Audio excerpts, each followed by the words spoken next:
Good morning dear students, welcome back.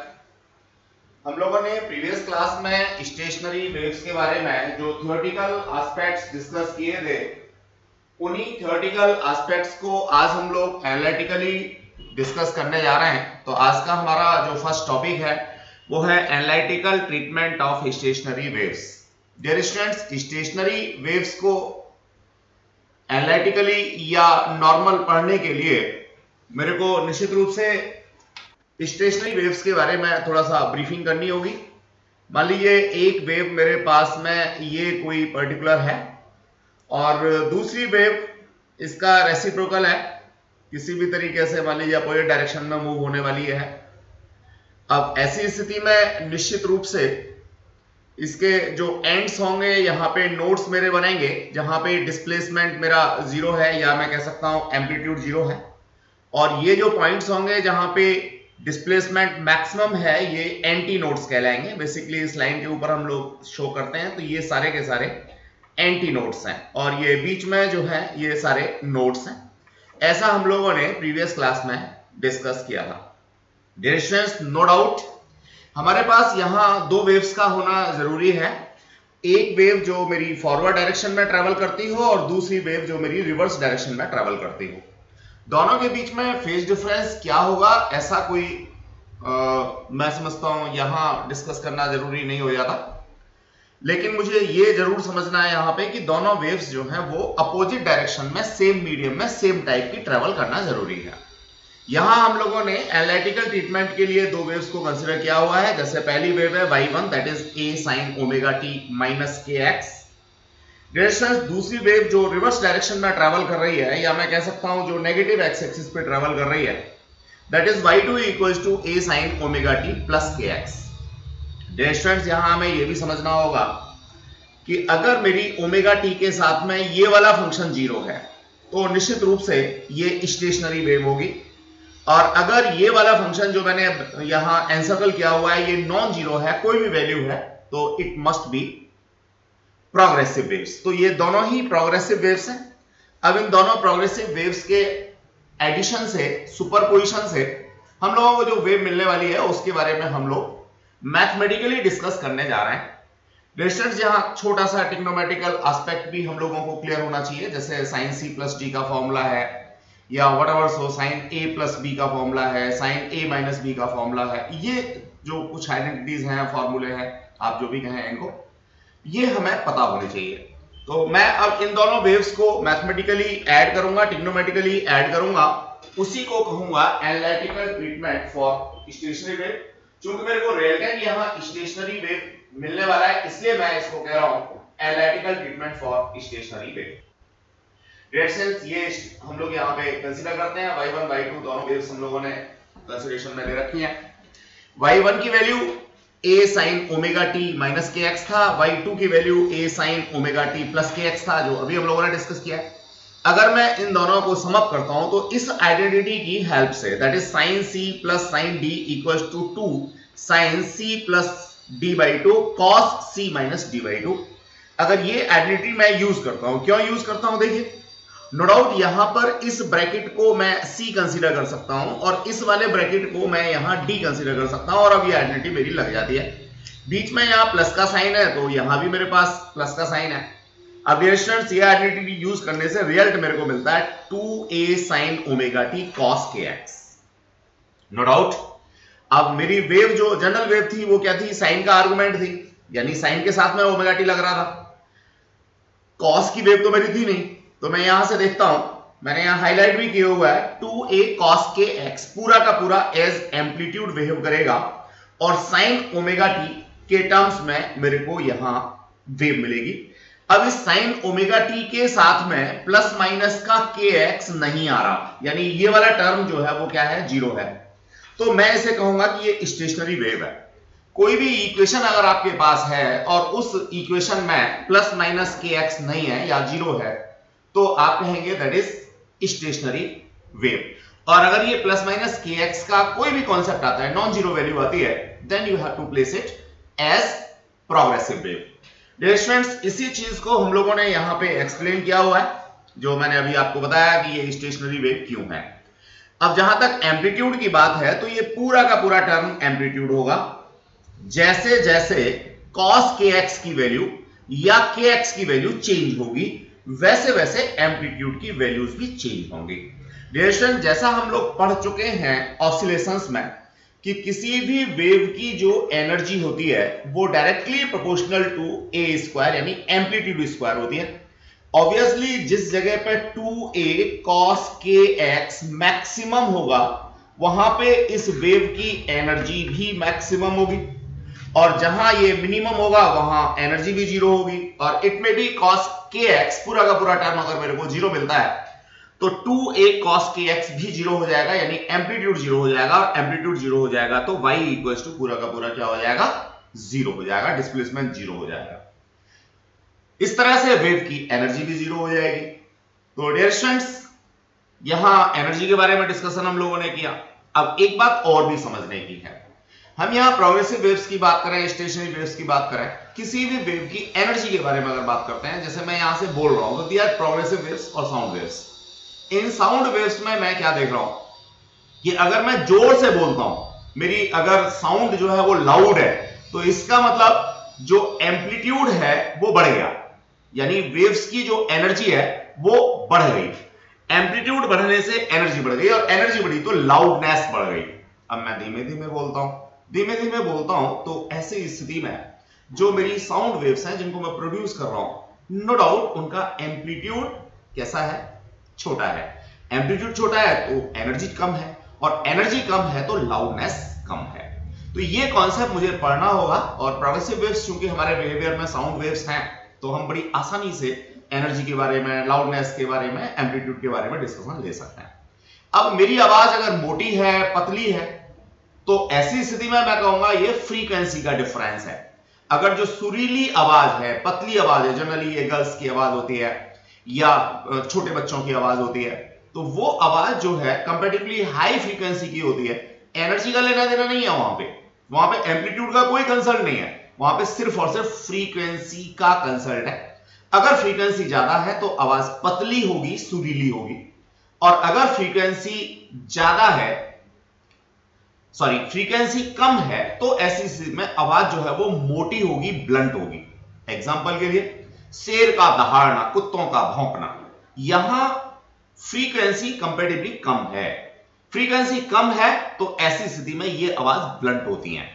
वहीं मच्छर का भिनभिनाना समझ गए होंगे, अगर कोई मॉस्किटो है और वो कान के पास आकर के आपको डांस करता है तो ऐसी स्थिति में उसकी फ्रीक्वेंसी कंपैरेटिवली बहुत ज्यादा है।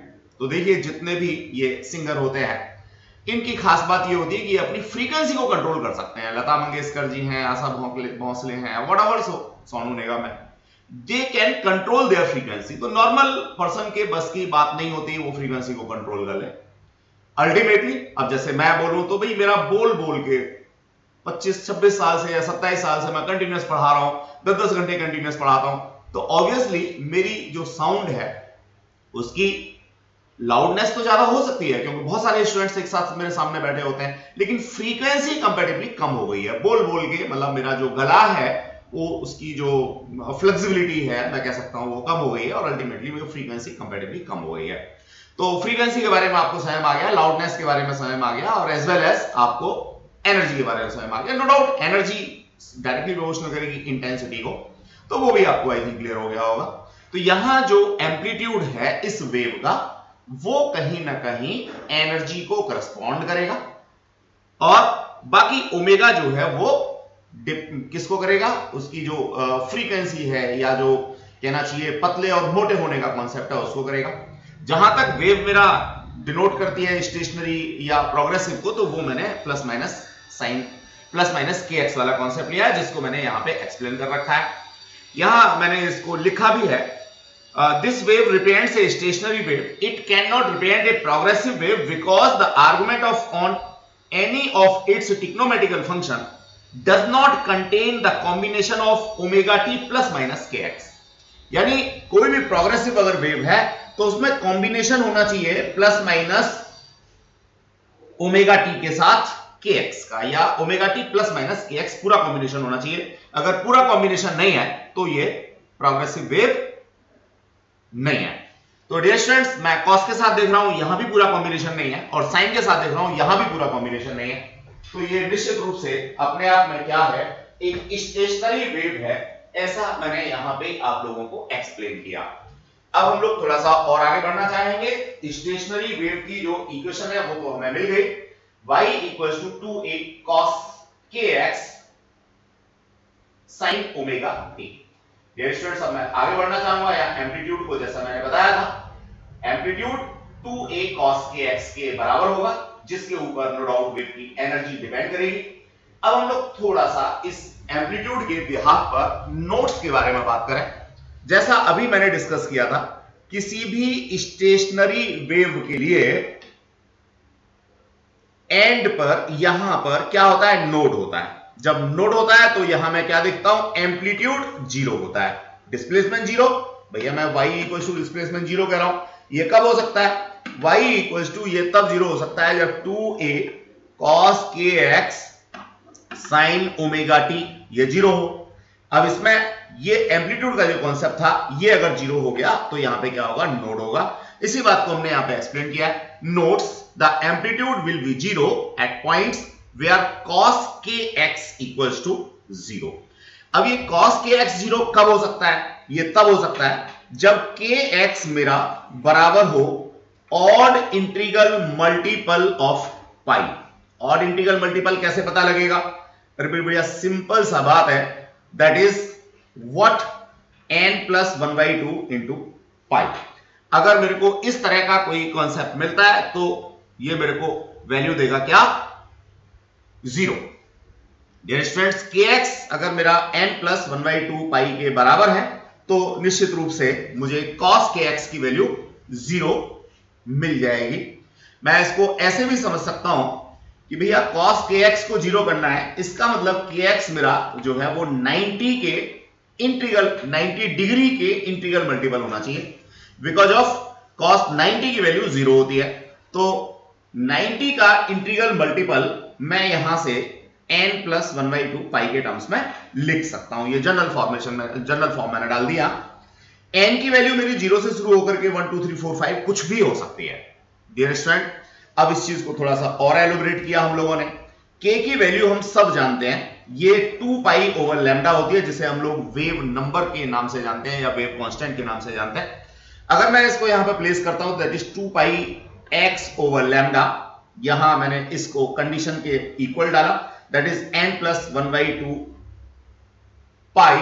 यहां से मैं x की वैल्यू निकाल सकता हूं, x equals to 2n plus 1 lambda by 4।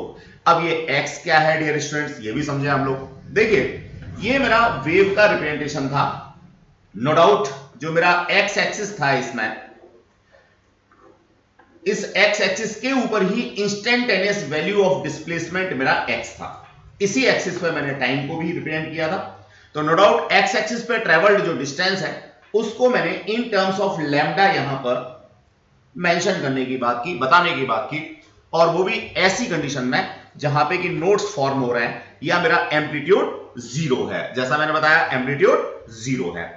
तो ये जो पोजीशन होंगी, इसमें n की वैल्यू मैं 0 डालूंगा, 1 डालूंगा, 2 डालूंगा, 3 डालूंगा, 4 डालूंगा, 5 डालूंगा। इसके बेसिस पे मेरे को x1, x2, x3, x4 यानी वो पोजीशंस मिल जाएंगी। और वो पोजीशंस अगर हम देखें तो कहां है, देखो भैया, वो पोजीशन में अगर यही स्टैंडिंग वेव बना दूं तो यहीं पर ये स्टैंडिंग वेव्स की position, zero position, first position, second position, third position, fourth position, fifth position, ये सारी वैल्यूज हैं। इसको मैं x इक्वल टू 0 कह सकता हूं, x1 कह सकता हूं, x2 कह सकता हूं, जहां जहां मेरे नोड बन रहे हैं। तो इन नोड्स की पोजीशन मैं यहां से फाइंड आउट कर सकता हूं with the help of this particular expression. x की वैल्यूज मैंने यहां पे देखी। पहला मेरा जो नोड है वो लैम्डा बाई 4 पे बनेगा, दूसरा नोड 3 लैम्डा बाई 4 पे बनेगा, तीसरा नोड 5 लैम्डा बाई 4 पे बनेगा, जैसा मैंने देखा। अब जहां से वेव की शुरुआत हो रही है उस चीज को मैंने x0 को छोड़ दिया, x1 की बात की तो that is exactly what lambda by 4। और फिर दूसरी बात की मैंने यहां पे what ever, so 3 lambda by 4, 5 lambda by 4। तो इन सारी सिचुएशंस पे मेरे को नोट्स मिल जाएंगे, किसमें, स्टेशनरी वेव के कॉन्सेप्ट में। डियर स्टूडेंट्स, अब अगर थोड़ा सा मैं बात करता हूं यहाँ पे, तो कॉन्सिक्यूटिव नोड्स के बीच में डिस्टेंस मेरी λ/2 आती है। मैं कोई भी एक कॉन्सिक्यूटिव वैल्यू से पहली वाली वैल्यू को सब्ट्रैक्ट कर लेता हूं 3λ/4 से। अगर मैं λ/4 को सब्ट्रैक्ट करता हूं दैट इज λ/2। अब इसी तरह से एंटी नोड्स की बात करूंगा मैं, तो एंटी नोड्स मेरे वो पॉइंट होते हैं जहां पर डिस्प्लेसमेंट क्या है, मैक्सिमम है। अगेन मैं यहां पे डिस्कस करना चाहूंगा आपसे। मान लीजिए मैंने एक छोटा सा ही कॉन्सेप्ट भी ले लिया, किसका, स्टेशनरी वेव का। तो ये जो पॉइंट्स हैं, ये पॉइंट्स मेरे कहलाएंगे एंटी नोड्स। एंटी नोड्स पे जो डिस्प्लेसमेंट है वो मैक्सिमम होगा, या जो एम्पलीट्यूड है वो मेरा मैक्सिमम होगा। तो डियर स्टूडेंट्स, एम्पलीट्यूड मेरा क्या आया था, यहाँ पे एम्पलीट्यूड आया था मेरे पास a dash equals to 2a cos kx। ये एम्पलीट्यूड आया था अभी एनालिटिकल ट्रीटमेंट पे जो मैंने निकाला था। पूरी वेव की बात करते हैं तो y equals to a dash sine omega t, ये मेरे पास कॉन्सेप्ट आया था। तो अब ये वाला टर्म जहां जहां मैक्सिमम मेरे को मिलेगा, देखिए 2a में तो मैं कुछ कर नहीं सकता, लेकिन cos kx जहां जहां मेरे को मैक्सिमम मिलेगा वहां वहां पर मेरे को एंटी नोड्स की पोजीशन मिलेगी। cos kx equals two plus minus 1, इन दोनों ही यानी प्लस 1 पे और माइनस 1 पे दोनों पे ही मेरे को एम्पलीट्यूड मैक्सिमम मिलने वाला है। मैंने यहां डिनोट भी किया है, दैट इज +1 और that is -1। Dear students, same concept, ये मेरे को +-1 तब मिल सकता है जब kx की वैल्यू n पाई हो, यानी पाई का इंटीग्रल मल्टीपल हो। अब इस चीज को मैंने फर्दर k की वैल्यू को 2 पाई ओवर लैम्डा प्लेस करते हुए यहां से 2 pi over lambda into x equals to n pi place किया। x के लिए मैंने कंडीशन निकाल दी n λ/2। अब यहां पे मैं x0 निकालता हूं तो मेरे को n की वैल्यू 0 प्लेस करनी है। अब मैं x1 निकालता हूं तो n की वैल्यू 1 प्लेस करनी है। x2 निकालता हूं तो मेरे को व्हाटएवर सो n की वैल्यू 2 प्लेस करनी है। तो इस तरह से जो एंटी नोड्स हैं उनकी पोजीशन मेरे को क्लियर हो जाती है। ये नोड पहला एंटी नोड, फिर नोड दूसरा एंटी नोड, व्हाटएवर सो। तो जितने भी मेरे पास एंटी नोड्स होंगे उन सब की पोजीशन एक्स एक्सिस पर मेरे को यहां से पता लग जाएगी। अगर मैं इन दोनों का डिफरेंस भी देखता हूं, कोई भी कॉन्सिक्यूटिव डिफरेंस देख लूं, λ/2 एंड 0 के बीच में देख लूं, या लैम्डा एंड λ/2 के बीच में देख लूं, या 3λ/2 ओवर और लैम्डा के बीच में देख लूं, तो दैट इज λ/2। यानी जो मेरे कॉन्सिक्यूटिव एंटी नोड्स हैं, जैसे ये वाला एंटी नोड और ये वाला एंटी नोड, इन दोनों के बीच में जो डिस्टेंस होगी वो λ/2 के बराबर होगी। जैसा कि हम लोगों ने डिस्कस किया था नोड्स के केस में, यानी दो कॉन्सिक्यूटिव नोड्स के बीच में और दो कॉन्सिक्यूटिव एंटी नोड्स के बीच में सेम डिस्टेंस होती है, that is λ/2, where lambda is a wavelength. तो इस तरह से एनालिटिकली मैंने एंटी नोड्स और नोड्स की पोजीशन फाइंड आउट कर ली। ये जो रिजल्ट है काफी इंपॉर्टेंट है, आगे की जो स्टडीज है वो इन्हीं रिजल्ट पर बेस्ड होंगी। मैं आगे बढ़ना चाहूंगा। अब इसका एक पर्टिकुलर केस लेना चाहूंगा जिसमें stationery waves in a string fixed at both ends मेरे को डिस्कस करना है। डियर स्टूडेंट, प्रैक्टिकल एक्सप्लेनेशन है। आप लोग सोनोमीटर का एक्सपेरिमेंट करते हैं लैब में, कुछ लोगों ने कर लिया होगा या कुछ लोग करने वाले होंगे, उसी का एक्सप्लेनेशन है। नो डाउट यहां से बहुत कुछ सीखने के लिए हम लोगों को मिलेगा, जरा समझने की कोशिश करते हैं। ये मेरे पास दो फिक्स्ड एंड है, एक ये फिक्स है और एक ये फिक्स है। इसके बीच में ये सपोज कोई एक स्ट्रिंग है, रस्सी है, तार है, बंधा हुआ है। अगर मैं इसको बीच में से पकड़ के प्लंग करता हूं, ऊपर लेके छोड़ देता हूं या पुश करके छोड़ देता हूं, तो ये वायर जो है मेरा ऊपर नीचे ऑसिलेट करना शुरू कर देता है। नो डाउट मैं क्या देख रहा हूं, प्रैक्टिकली दोनों एंड्स मेरे फिक्स हैं, तो ऑब्वियसली यहां पे और यहां पे एम्पलीट्यूड 0 है, और एम्पलीट्यूड 0 है तो नोड्स मेरे बनेंगे। इसका मतलब अगर मेरे पास कोई स्ट्रिंग है जो कि दोनों एंड्स पर फिक्स है, तो उसके दोनों ही एंड्स पर नोड फॉर्म होंगे, ऐसा मैंने प्रैक्टिकली देखा। डियर स्टूडेंट्स, ये मेरा क्या हो गया, फर्स्ट नॉर्मल मोड हो गया। फर्स्ट का मतलब पहला, नॉर्मल का मतलब साधारण, मोड का मतलब तरीका। फर्स्ट नॉर्मल मोड यानी पहले साधारण तरीके में मैंने अपनी स्ट्रिंग को बिल्कुल सेंटर से प्लग करके छोड़ दिया, तो मेरे को इस तरह का कॉन्सेप्ट मिल गया। डियर स्टूडेंट्स, अब मैं दूसरे की बात करता हूं। दूसरी स्थिति में मैं क्या करता हूं, मेरे पास वही स्ट्रिंग है, लेंथ वही है, दोनों एंड्स फिक्स हैं, ऑब्वियसली दोनों एंड्स पे तो मेरे को नोड ही मिलने वाला है। अब मैंने क्या किया, जो इसका L/2 था, L क्या है, इसका टोटल लेंथ है, L/2 पे मैंने वायर को पकड़ लिया या फिक्स कर लिया, और जो रिमेनिंग पोर्शन थी उसमें से सेंटर से लेकर के प्लग करके मैंने उसको छोड़ दिया। तो इसे मैं बोलूंगा सेकंड नॉर्मल मोड, दूसरा साधारण तरीका। इसमें नो डाउट मेरे पास क्या मिल रहा है, दो लूप मिल रहे हैं, या मैं कह सकता हूं कि यहां पे कंप्लीट वेव यानी वेवलेंथ लैम्डा के बराबर मेरे को मिल रहा है। यहां अगर मैं देखता हूं दैट इज λ/2, क्योंकि ये पूरी वेव मेरी कहीं इस तरीके से जाकर के कंप्लीट होती, मतलब that is a hypothetical concept. तो λ/2 ये λ/2 इस तरह से जो पूरी लेंथ थी वायर की वो λ/2 सेगमेंट में यहां पे डिवाइड हुई थी, जबकि यहां पूरी लेंथ जो है वो लैम्डा सेगमेंट में डिवाइड हो गई है। इसी तरह से ये मेरा थर्ड नॉर्मल मोड है। थर्ड नॉर्मल मोड में यानी तीसरे नॉर्मल या तीसरे साधारण तरीके में मैं क्या करता हूं, इसका जो मेरे पास 1/3 पोर्शन है उसको फिक्स करता हूं, और रिमेनिंग पोर्शन जो मेरे पास बचा यानी 1/6 बचा, 1/6 को प्लग करके छोड़ देता हूं। तो इसमें तीन मेरे पास क्या बन जाते हैं, लूप बन जाते हैं। इस तरह से λ/2 λ/2 λ/2 यानी 3 λ/2 में डिवाइड हो जाती है पूरी लेंथ L। तो ये मेरे पास first normal mode, second normal mode, third normal mode, इन सारे केसेस में हो क्या रहा है, एक वेव जा रही है, दूसरी वेव वापस लौट रही है, एक वेव जा रही है, दूसरी वापस लौट रही है। नो डाउट सेम स्ट्रिंग के अंदर है तो फ्रीक्वेंसी सेम होगी, फेज डिफरेंस 180 डिग्री है, तो यहां भी मेरे को स्टैंडिंग वेव्स का कॉन्सेप्ट मिलेगा। अब ये स्टैंडिंग वेव्स का जो कॉन्सेप्ट मिलेगा इसको मैं यहां पढ़ रहा हूं, stationery waves in a string fixed at both ends. जिस तरह से मैंने थर्ड नॉर्मल मोड तक की बात की, मेरे पास fourth normal mode, fifth normal mode, यानी कई सारे तरीके हो सकते हैं, जो सारे के सारे मैंने यहां डिस्क्राइब कर रखे हैं, समझा रखे हैं, आपको नोट्स की फॉर्म में दे रखे हैं। अब ये नॉर्मल मोड हमने थ्योरेटिकली पढ़ लिया, अब इसको हम लोग एनालिटिकली देखने की बात करेंगे डियर स्टूडेंट्स। यहां खास बात यह है कि अगर दोनों एंड्स पर स्ट्रिंग मेरी फिक्स है तो दोनों एंड्स पे नोड बनेंगे।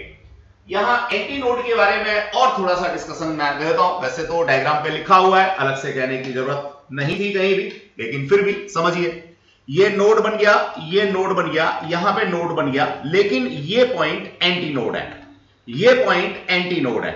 इसी तरह से ये पॉइंट, ये पॉइंट, ये पॉइंट, समझ गए होंगे एंटी नोड्स की पोजीशन है जो हमने डायग्राम के ऊपर दे रखी है। हो सकता है आपका ध्यान ना गया हो, लेकिन अब आप इसको देख लेंगे कि नोड और एंटी नोड की पोजीशन किसी स्ट्रिंग के अंदर कहां-कहां हमें मिलती है जबकि वो दोनों एंड्स पे फिक्स हो। अब इस चीज को एनालिटिकली यानी मैथमेटिकली हम लोग देखने की कोशिश करेंगे। डियर स्टूडेंट्स, जाने वाली और आने वाली दोनों वेव्स का पहले मेरे को इक्वेशन चाहिए, फिर इक्वेशन को मैं ऐड करूंगा। आप बिल्कुल ऐसे मान लीजिए कि नानी के घर जा रहे थे, अगर बिगिनिंग में ही आपने गलत रास्ता चूज कर लिया तो नानी के घर पहुंच नहीं सकते या बहुत घूम फिर करके आपको आना होगा। बिल्कुल उसी तरह से जब मैं किसी स्ट्रेच्ड स्ट्रिंग की बात कर रहा हूं जिसके दोनों एंड्स फिक्स हैं, तो जाने वाली वेव और आने वाली वेव दोनों के लिए ही मुझे एक प्रॉपर इक्वेशन की जरूरत होगी। वो प्रॉपर इक्वेशन मैं समझाना चाहूंगा आपको। मान लीजिए ये मेरे पास कोऑर्डिनेट सिस्टम है, इस कोऑर्डिनेट सिस्टम में ये वेव मेरी ट्रेवल करके और सपोज यहां तक जाती है, ये इसका दूसरा एंड है जो फिक्स है। तो नो डाउट इस रेड वाली वेव के लिए इक्वेशन होगी मेरी y1 equals to a sin omega t minus kx।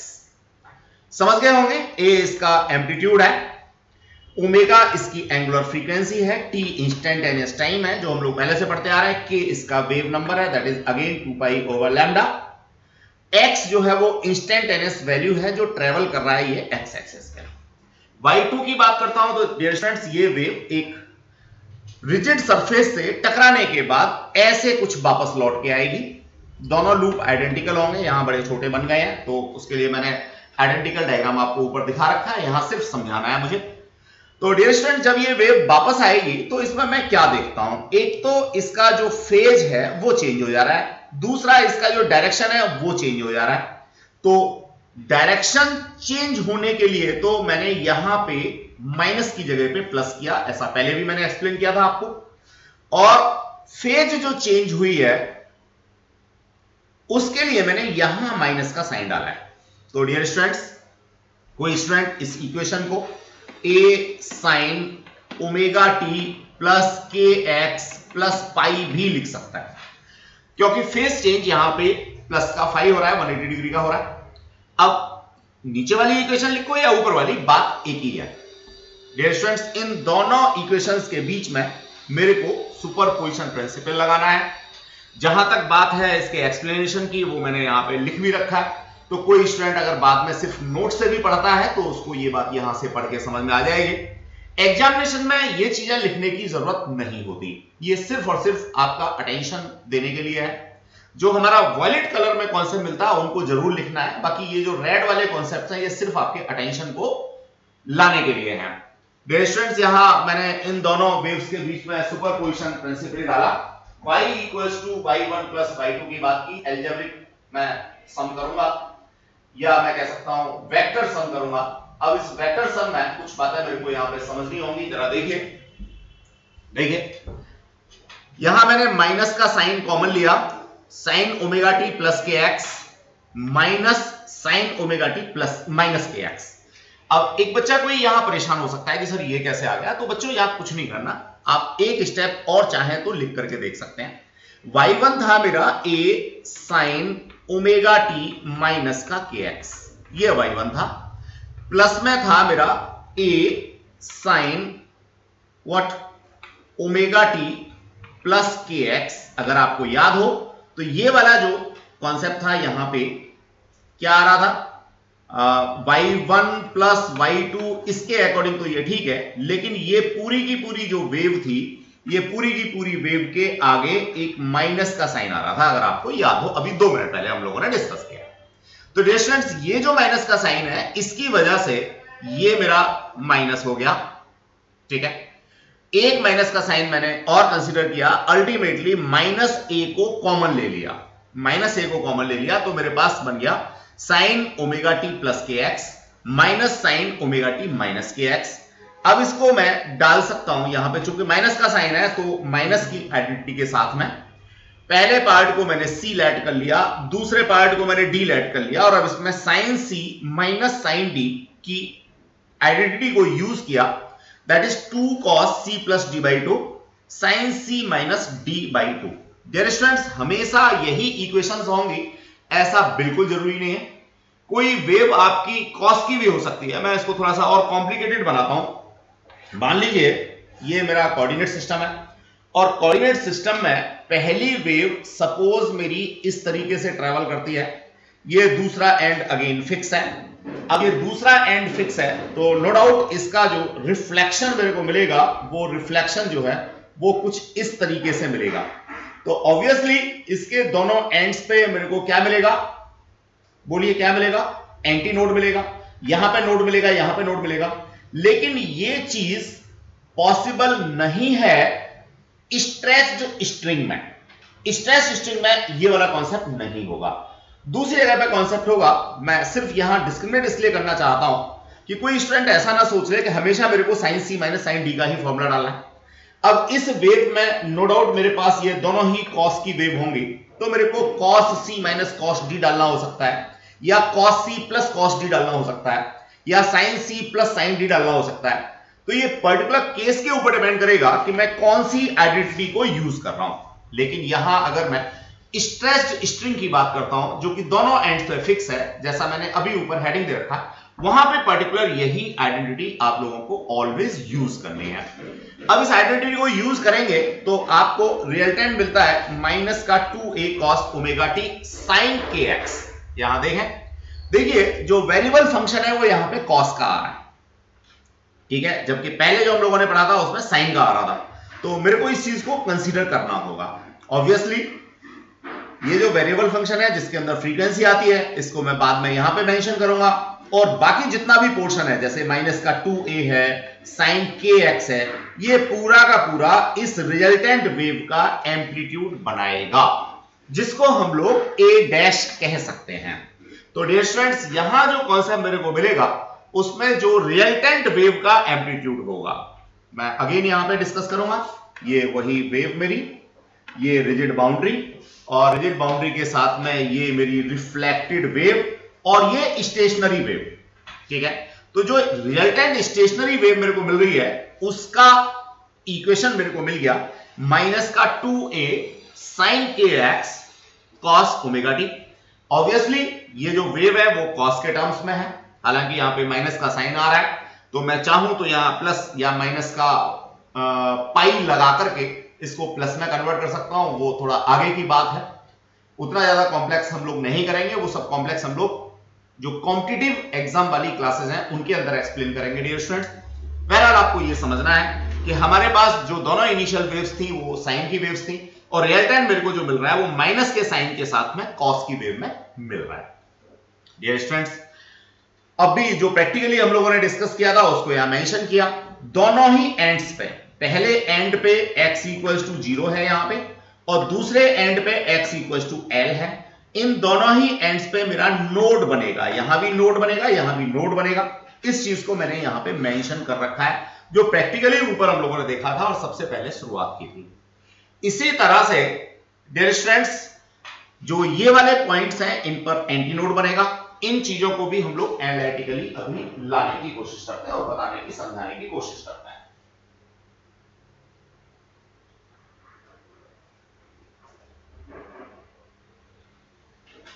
I think ये आपने ग्रेस्प कर लिया होगा।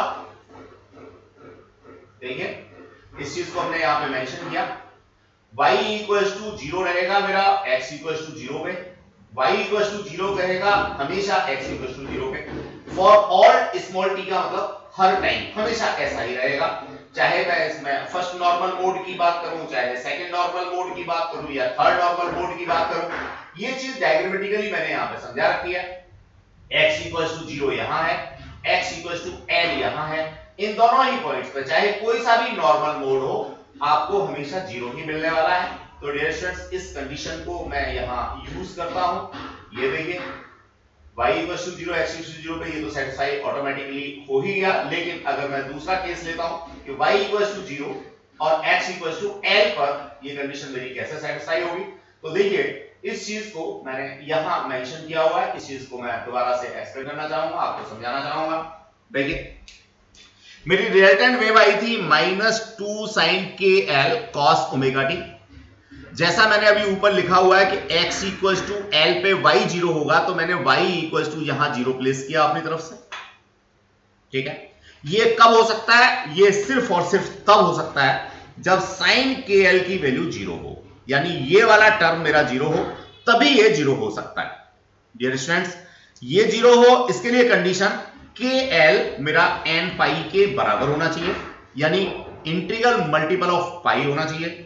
इसको मैं ऐसे समझ सकता हूं कि देखिए kl की वैल्यू मान लीजिए ये एंगल थीटा है तो 0 होनी चाहिए। अब ये अगर sin 0 की वैल्यू 0 होती है, 360 की वैल्यू 0 होती है, व्हाटएवर सो, तो kl मेरा कितना होना चाहिए? n पाई होना चाहिए, जहां n की वैल्यू 1 है, 2 है, 3 है, 4 है, व्हाटएवर सो, ठीक है। ऐसी स्थिति में अगर मैं इस कंडीशन को थोड़ा सा और यूज करना चाहूं, k की जगह पे मैंने प्लेस किया 2 pi over lambda into l, यहां पे था इक्वल्स टू n पाई।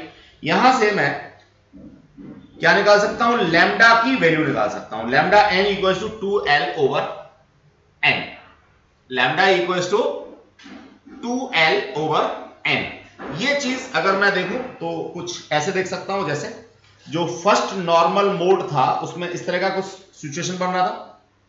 यहां पर मैं अगर लैम्डा 1 की बात करूंगा तो ये हो जाएगा 2l माइनस 1, या मैं कह सकता हूं l equals to lambda 1 by 2। जैसा डियर स्टूडेंट्स अभी मैंने एक्सप्लेन किया था, इधर आपको डायग्राम बना के दिखाया था कि पूरी लेंथ जो है वो लैम्डा के बराबर होगी, यानी जो पहला लूप मेरा बन रहा है फर्स्ट नॉर्मल मोड में लैम्डा बाई 2 के बराबर बनेगा। ये मेरे पास यहां पे एक्सप्लेनेशन आ गया, जो मैंने वहां प्रैक्टिकली दिखाया था उस चीज को यहां आपको एनालिटिकली या मैथमेटिक्स की हेल्प से दिखाने की कोशिश की। अब डियर स्टूडेंट्स, अगर मैं सेकंड नॉर्मल मोड की बात करता हूं तो सेकंड नॉर्मल मोड में मेरा कुछ इस तरीके से कॉन्सेप्ट मिल रहा था, अगर आपको याद हो तो नो डाउट इसको मैं क्या कहूंगा, लैम्डा 2 कहूंगा। लैम्डा 2 कहूंगा तो 2l/2 होगा। लैम्डा 2 मेरे पास l के बराबर हो जाएगा। तो देखें, ये टोटल लेंथ मेरी l थी, ये लैम्डा के बराबर यानी पूरी वेवलेंथ के बराबर आ गई। तो इस तरह से मैं यहां लैम्डा की वैल्यूज निकाल सकता हूं, फर्स्ट नॉर्मल मोड के लिए, सेकंड नॉर्मल मोड के लिए, थर्ड नॉर्मल मोड के लिए। अब cos ओमेगा टी के बारे में, फ्रीक्वेंसी के बारे में यहां कोई डिस्कशन अभी नहीं है, बाद में जहां जरूरत होगी वहां हम लोग इसको करेंगे।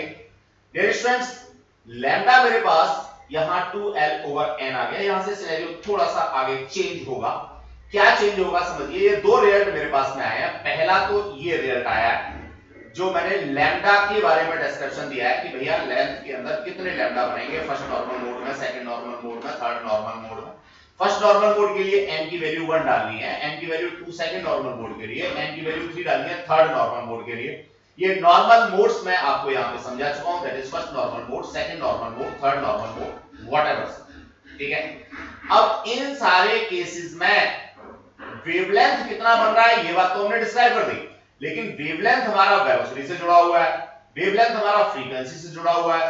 तो फर्स्ट नॉर्मल मोड में, सेकंड नॉर्मल मोड में, थर्ड नॉर्मल मोड में फ्रीक्वेंसी क्या होगी, वेलोसिटी क्या होगी, ये रिलेशनशिप अभी हम लोग एस्टैब्लिश करने वाले हैं।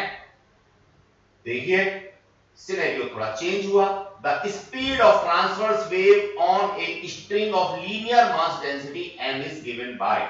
अब जिन स्टूडेंट्स ने पहले क्लास अटेंड नहीं कर रखी हैं उनको लगेगा ये कहां से आ गया, लेकिन डियर स्टूडेंट्स ये सब हम जो है इसी चैप्टर की दूसरी या तीसरी क्लास में डिस्कस कर चुके हैं। तो वहां से हमने डायरेक्ट फॉर्मूला पिक किया हुआ है, velocity v equals to tension over linear mass density.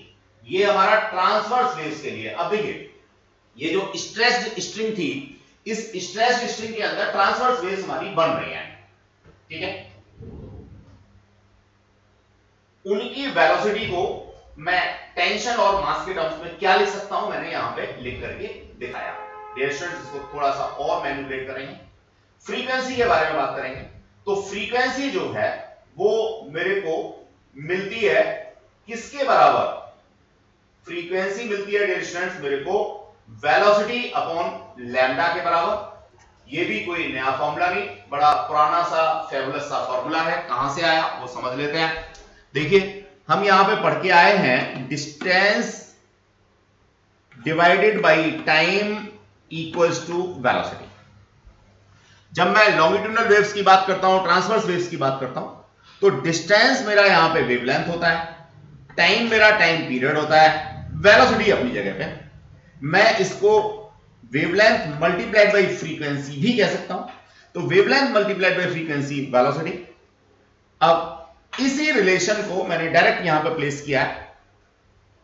क्या, देखिए, that is frequency n।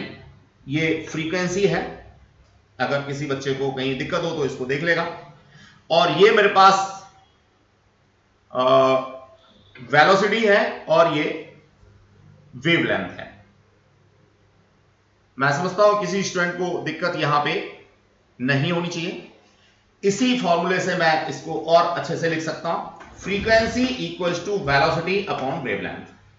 Dear students, wavelength अभी मैंने सेगमेंट्स में पढ़ा है। क्या फर्स्ट नॉर्मल मोड में λ/2 पढ़ा है, सेकंड नॉर्मल मोड में लैम्डा के बराबर पढ़ा है, थर्ड नॉर्मल मोड में मैंने इसको क्या पढ़ा है, बोलो भैया जल्दी से, लैम्डा प्लस 1/2 लैम्डा यानी 3/2 लैम्डा पढ़ा है। तो डियर स्टूडेंट्स, मैं यहां फ्रीक्वेंसी निकालता हूं तो ν1 होगी, जिसे मैं फर्स्ट नॉर्मल मोड की फ्रीक्वेंसी कह सकता हूं। यहां फ्रीक्वेंसी निकालता हूं तो ν2 होगी, सेकंड नॉर्मल मोड की फ्रीक्वेंसी। यहां निकालता हूं तो ν3 होगी, that is frequency for third normal mode. Dear student, ये जनरल फॉर्मूला मैंने निकाला फ्रीक्वेंसी के लिए। कहां से, इस छोटे से एक्सप्लेनेशन से। अब मैं यहां वेलोसिटी को ऊपर वाले फॉर्मूले से ला करके डाल सकता हूं। Frequency equals to velocity upon wavelength. Velocity को स्ट्रेच स्ट्रिंग के केस में हमेशा नहीं डालूंगा, ये बात और समझनी है। वेलोसिटी स्ट्रेच स्ट्रिंग के केस में square root T by M होगी। मैंने यहां प्लेस किया, क्या प्लेस किया dear students, N upon 2l square root T by M. ये कॉन्सेप्ट मेरे को मिल गया। अब कोई स्टूडेंट यहां परेशान हो रहा होगा कि सर वेवलेंथ कहां गया। अरे भैया वेवलेंथ कहीं नहीं गया, ये वेवलेंथ अभी जस्ट 2 मिनट पहले हम लोगों ने ऊपर एक फॉर्मूला ड्राइव किया था, इस फॉर्मूले के बेसिस पे निकल के आया, that is here wavelength equals to 2l over n। मैंने यहां पे नो डाउट इसको यूज किया, तो that is the concept dear student. इस फॉर्मूले को हम लोगों ने यहां से ऊपर से पिक करके यहां पे डाल दिया है। तो आई होप सो इन दोनों फॉर्मूलों की हेल्प से मेरे को फ्रीक्वेंसी का कॉन्सेप्ट मिल गया। ये मेरे पास जनरल कॉन्सेप्ट है, इस जनरल कॉन्सेप्ट के बेसिस पे हम लोग आगे फ्रीक्वेंसीज को निकालने की बात करेंगे। जैसा मैंने अभी बताया था, frequency 1 first normal mode, frequency 2 second normal mode, इस फॉर्मूले में डाल करके हम लोग निकाल सकते हैं। अब लोएस्ट फ्रीक्वेंसी की बात की तो फर्स्ट नॉर्मल मोड, इसको हम लोग फंडामेंटल भी कह सकते हैं या फर्स्ट हार्मोनिक भी कह सकते हैं। ये सारे के सारे एक ही चीज के नाम है। क्या क्या जरा समझिए, जब आपके एग्जाम में आता है तो आप परेशान हो जाते हैं कई बार। जब मैं इस फॉर्मूले में n इक्वल्स टू 1 प्लेस करूंगा, फर्स्ट नॉर्मल मोड आएगा, वेवलेंथ मेरा λ1 होगा, फ्रीक्वेंसी मेरी ν1 होगी, इसको मैं लोएस्ट फ्रीक्वेंसी कहूंगा, इसी को फर्स्ट हार्मोनिक कहूंगा, इसी को फंडामेंटल फ्रीक्वेंसी कहूंगा। तीनों चीज मेरे को एक ही जगह पे मिलती हैं। इस केस में लोएस्ट फ्रीक्वेंसी होगी, इस केस की फ्रीक्वेंसी को फंडामेंटल फ्रीक्वेंसी कहूंगा, इसी को मैं फर्स्ट हार्मोनिक कहूंगा। डियर स्टूडेंट, अब अगर मैं यहां बात करूं सेकंड हार्मोनिक की, तो सेकंड हार्मोनिक के केस में ये वाला कॉन्सेप्ट मेरे को मिलता है, जहां मेरा सेकंड नॉर्मल मोड था, n की वैल्यू 2 मेरे को डालनी होगी, यहां से फ्रीक्वेंसी 2 निकल के आएगी, λ2 निकल के आएगा, नो डाउट। इसको मैं सेकंड हार्मोनिक कहूंगा या frequency of second normal mode कहूंगा। अब बात आती है ये ओवरटोन की। ये ओवरटोन क्या है, नाम तो बड़ा क्लियर है, ओवर का मतलब ऊंची, टोन का मतलब आवाज। ऑब्वियसली जब पहले केस में साउंड डेवलप होगी तो यहां से मेरे को एक इंटेंसिटी मिलेगी, दूसरे केस में साउंड डेवलप होगी तो यहां से मेरे को एक इंटेंसिटी मिलेगी। दोनों फ्रीक्वेंसी जो है एक दूसरे का इंटीग्रल मल्टीपल है, दोनों फ्रीक्वेंसी के बीच में रेजोनेंस होगा, और जब दो फ्रीक्वेंसी इंटीग्रल मल्टीपल होती हैं, उनके बीच में रेजोनेंस की कंडीशन होती है, तो ऑब्वियसली एम्पलीट्यूड एकदम से हाई हो जाते हैं, और जब एम्पलीट्यूड हाई हो जाते हैं तो एनर्जी हाई हो जाती है, एनर्जी हाई हो जाती है तो मैं उसको कहता हूं ओवरटोन। तो डियर स्टूडेंट्स, जहां मेरा सेकंड नॉर्मल मोड मिलता है वहां फर्स्ट ओवरटोन मिलता है। सिंगल केस में ओवरटोन हो ही नहीं सकता, क्योंकि रेजोनेंस का कोई कॉन्सेप्ट होगा ही नहीं। जब तक कम से कम दो नहीं होंगे तब तक ओवरटोन नहीं मिलेगा। तो जो मेरा सेकंड फंडामेंटल मोड है उस पर मेरे को फर्स्ट ओवरटोन मिलेगा। इसी तरह से मैं आगे बढ़ता हूं, एक और केस यहां पर डिस्कस करता हूं। ये मैंने थर्ड नॉर्मल मोड का ले लिया। इस थर्ड नॉर्मल मोड में फ्रीक्वेंसी 3 होगी। अब नो डाउट इसके और इसके बीच में रेजोनेंस होगा, उसे मैं सेकंड ओवरटोन कहूंगा। क्या कहूंगा डियर स्टूडेंट?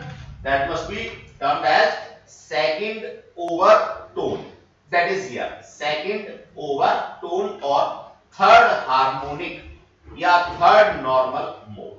तो डियर स्टूडेंट, यहां मेरे पास जो फ्रीक्वेंसीज आती हैं n equals to 1 पे, n equals to 2 पे, n equals to 3 पे, इन फ्रीक्वेंसीज को मैं आपस में कंपेयर कर सकता हूं, और जब ये फ्रीक्वेंसीज मेरी कंपेयर होंगी तो मैं ऐसा देखूंगा एक दूसरे के इंटीग्रल मल्टीपल 1 2 3 4 5 के टर्म्स में मिल रही है। डियर स्टूडेंट, जितना भी मैंने ऊपर एक्सप्लेन किया अब उसको थ्योरेटिकली यहां पे लिख रखा है। फर्स्ट मोड ऑफ वाइब्रेशन, जिसको मैंने बिल्कुल बिगिनिंग में ही आपको समझाया था, हमने बीच में से वायर को पकड़ा और सेगमेंट बना के छोड़ दिया। First normal mode, first normal mode के लिए वेवलेंथ लैम्डा बाई 2 आया था, या लैम्डा 1 to L के बराबर आया था। फ्रीक्वेंसी मैंने इसी फॉर्मूले में डाल करके निकाली, जो फर्स्ट फंडामेंटल फ्रीक्वेंसी थी ये वाली। इस फ्रीक्वेंसी को मैंने फर्दर यहां दोबारा से लिखा है, दैट इज न्यू के बराबर मिल गया। सेकंड नॉर्मल मोड की बात करी तो मैंने मिडिल में वायर को जैसे अभी समझाया और 1/4 लेंथ को प्लग करके छोड़ दिया। ऐसी स्थिति में मेरे को लैम्डा 2 L के बराबर मिलेगा, जो सेकंड नॉर्मल मोड की फ्रीक्वेंसी है वो 2 न्यू के बराबर मिलेगी। इस तरह से मैं third normal mode, fourth normal mode, इन सब की बात कर सकता हूं। तो जो भी चीजें मैंने ऊपर डिस्कस की थी वही सारी की सारी चीजें मेरे को यहां पे प्रोवाइड कर रखी हैं, दिखा रखी हैं। डियर स्टूडेंट्स, अब इसके बाद हम लोग एक छोटा सा एग्जांपल करेंगे। एग्जांपल के बेसिस पे समझने की कोशिश करेंगे कि जो भी आज हम लोगों ने पढ़ा वो हमें कितना क्लियर हुआ। Example number 11, the length of a sonometer wire is 0.75 metre and density equals to 9 into 10 to power 3 kilogram per meter cube. It can bear stress of 8.1 into 10 to power 8 Newton per meter square without exceeding the elastic limit. What is the fundamental frequency? अब उसने fundamental frequency पूछी है, यानी nu1 पूछा है, यानी कि first normal mode की फ्रीक्वेंसी पूछी है, नॉर्मल मोड। अब जहां तक फर्स्ट नॉर्मल मोड की बात है तो यहां पे ओवरटोन तो होगा ही नहीं, कोई पहला ही है। डियर स्टूडेंट, इस क्वेश्चन को मैं देखता हूं तो इसमें कुछ प्रीवियस नॉलेज की जरूरत मुझे है, वो क्या है समझते हैं। डियर स्टूडेंट्स, देखिए मुझे यहां डेंसिटी दे रखी है, मुझे यहां स्ट्रेस दे रखा है, वायर की लेंथ दे रखी है। अब अगर मैं इन तीनों चीजों को कंपेयर करता हूं आज जो मैंने फॉर्मूला पढ़ा था उससे, तो डायरेक्टली ये तीनों चीजें मेरे फॉर्मूले में फिट नहीं हो पा रही हैं। देखें,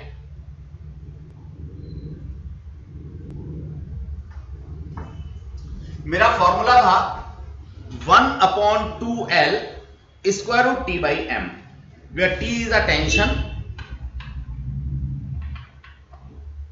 M is the linear mass density यानी mass upon length। अब ये दोनों ही चीजें मुझे डायरेक्ट नहीं है।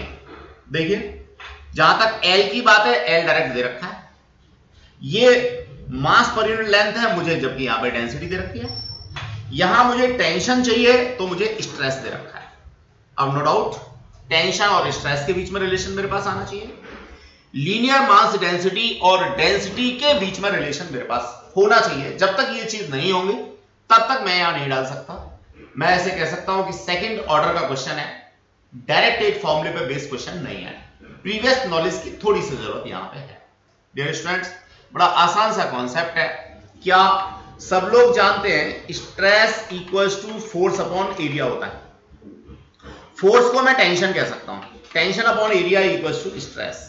मुझे टेंशन चाहिए तो एरिया से मल्टीप्लाई कर दूं, पहली चीज। देखिए टेंशन चाहिए तो स्ट्रेस को मैं एरिया से मल्टीप्लाई कर दूं, मैंने वही कर रखा है। टेंशन चाहिए तो स्ट्रेस इनटू एरिया लिखा है। अब आप कहोगे कि सर एरिया तो कहीं दे नहीं रखा, कोई बात नहीं, आप अपनी तरफ से एरिया को लैट कर लो। अब कहोगे सर लैट करके कैसे काम चलेगा? भैया कोई दिक्कत नहीं, करो तो सही, इट में भी कहीं कैंसिल आउट हो जाए।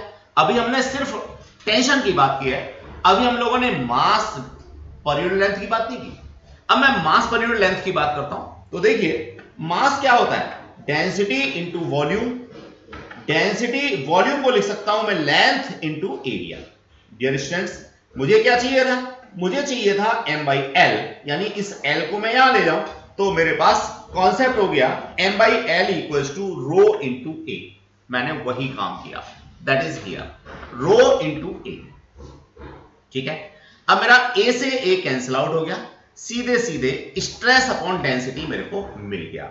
अब कोई स्टूडेंट जो कॉम्पिटिटिव एग्जाम के लिए तैयारी कर रहा है वो यहां से अपनी वोकेबुलरी में इस क्वेश्चन को भी इस इक्वेशन को या इस फॉर्मूले को भी डाल सकता है कि भैया ये जो फॉर्मूला है वेलोसिटी का वो मेरा 1/2l square root stress by rho के बराबर भी होता है। ठीक है, सॉरी फ्रीक्वेंसी का जो फॉर्मूला है वो मेरा 1/2l square root stress by density के बराबर भी होता है। तो मैं नहीं समझता कि अब कहीं कोई दिक्कत आपको होगी।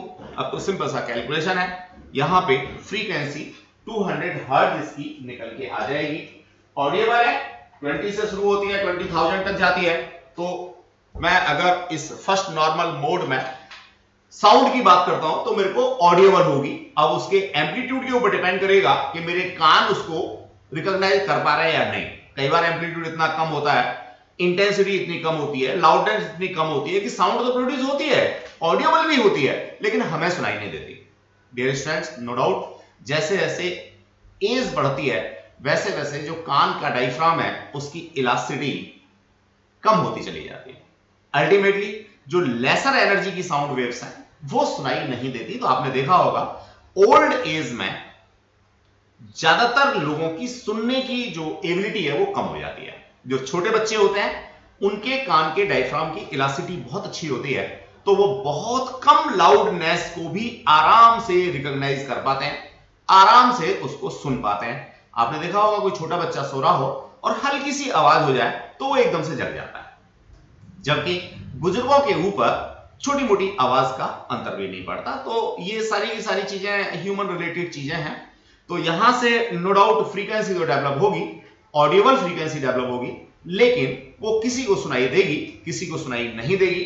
अब क्या होता है कि जब हम लोग सोनोमीटर का एक्सपेरिमेंट करते हैं लैब में, या जब हम लोग रेजोनेंस ट्यूब का एक्सपेरिमेंट करते हैं तो आवाज को सुनने की कोशिश करते हैं। अब दिल्ली जैसे मेट्रोपॉलिटन सिटी में इतना ज्यादा नॉइज पॉल्यूशन है कि आप बिल्कुल अंदर भी बैठो, मैं यहां भी हूं तो यहां भी डिफरेंट साउंड आप देख रहे होंगे, कहीं से कुछ कहीं से कुछ। ये सब नॉइजी तो है, ये सब अनवांटेड साउंड है, लेकिन बच्चों कहीं ना कहीं मुझे फोकस करना है।